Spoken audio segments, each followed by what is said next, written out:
جب کوئی شخص فوت ہو جائے تو صدمہ تو ہوتا ہے، اس کا تو انکار نہیں ہے، لیکن کچھ لوگ اس طرح سے بین کر رہے ہوتے ہیں، اس طرح سے چیخ و پکار کر رہے ہوتے ہیں کہ ان کی زبان پر ناشکری کے کلمات کیا کفریہ کلمات ہوتے ہیں۔ جوان میت ہو گئی تو خاتون بین کر رہی ہے، ربا تینوں ترس نہ آیا، ربا اس کے چھوٹے چھوٹے بچے تھے، تجھے رحم نہ آیا، تو کیا خدا بے رحم ہے؟ آقا کریم علیہ السلام نے ارشاد فرمایا، ذرا سنیے، لیس منا من لطم الخدود وشق الجیوب ودعا بدعوی الجاہلیہ،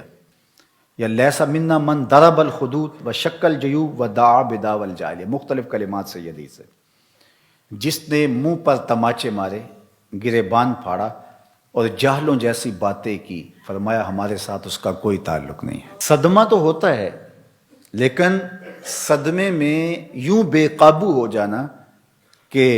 سینہ کو بھی کرنے لگ جاؤ، گریبان نوچو، بال نوچو، تو یہ کسی بھی سنجیدہ اور متین شخص کا طریق نہیں ہوتا، اور اسلام سنجیدگی کا درس دیتا ہے، متانت کا سبق پڑھاتا ہے اسلام۔ غم کے اظہار کے 4 طریقے ہیں، دل غم زدہ ہو، آنکھیں اشک بہائیں، زبان سے کچھ کہا جائے اور ہاتھوں سے سر پیٹا جائے، چہرے پہ تماچے مارے جائیں، گریبان نوچا جائے، سینہ کو بھی کی جائے۔ دل کا غم، آنکھوں کا غم، یہ رحمان کی طرف سے ہے،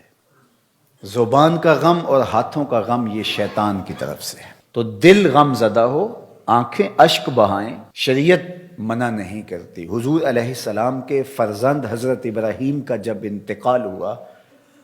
تو آپ کو جب بتایا گیا تو تشریف لائے اور بیٹے کے سرہانے پہ کھڑے ہوئے، وَأَيْنَ رَسُولِ اللَّهِ تَذْرِفَانِ صلی اللہ علیہ وآلہ وسلم، حضور کی مبارک آنکھوں سے مسلسل آنسو بہ رہے تھے،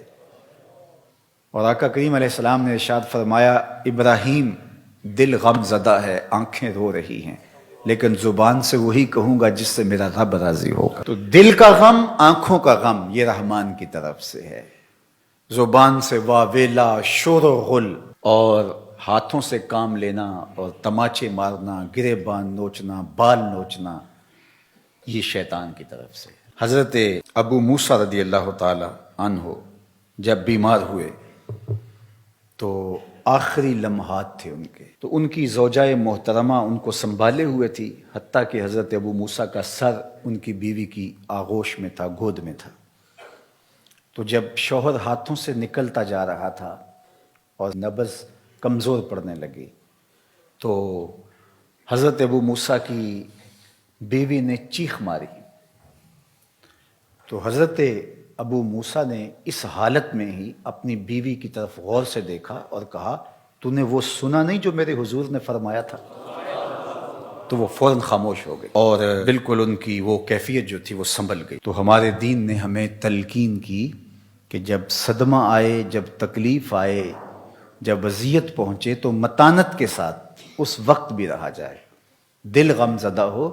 اس پہ اختیار نہیں ہے، آنکھیں اشک بہائیں، اس پہ اختیار نہیں ہے، لیکن زبان واویلا کرے اور کلمات کفریہ اور ناشکری کے کلمات زبان سے سرزد ہوں، اپنے بال نوچیں، سر کے بال کٹوا دیں، جس طرح کہ زمانہ جاہلیت میں کیا جاتا تھا، گریبان پھاڑ دیا جائے اور تماچے مارے جائیں، سینہ کوٹا جائے، تو یہ ہمارا دین ہمیں اس سے منع کرتا ہے، اس سے روکتا ہے، اور ایسا کرنے والوں کے لیے اتنی سخت وعید فرمائی کہ وہ ہمارے سے ہے ہی نہیں، اس کا ہمارے سے تعلق ہی نہیں ہے۔ ظفر اسے آدمی نہ جانیے، چاہے جتنا بھی ہو صاحب فہم و ذکا، جسے عیش میں یاد خدا نہ رہی، جسے تیش میں خوف خدا نہ رہا۔ خوشی کا موقع ہو تو پھول نہ جائے کہ شریعت کا اس وقت بھی پاس نہ رہے۔ بیٹے کی شادی ہے، عقیقہ ہے، ولیمہ ہے، کوئی عہدہ منصب مل گیا ہے، الیکشن جیت گیا ہے، تو شریعت کا پاس ہی نہیں ہے، جو کچھ ہو رہا ہے، جی بیٹا خوشی کا موقع ہے، مسرتوں کا ہجوم ہے، جو مرضی کرے، اور دوسری جانب غم آئے تو زبان سے ناشکری کے کلمات۔ تو سنجیدگی، متانت اور درمیانہ راستہ ہمارے دین نے ہمیں بتایا ہے۔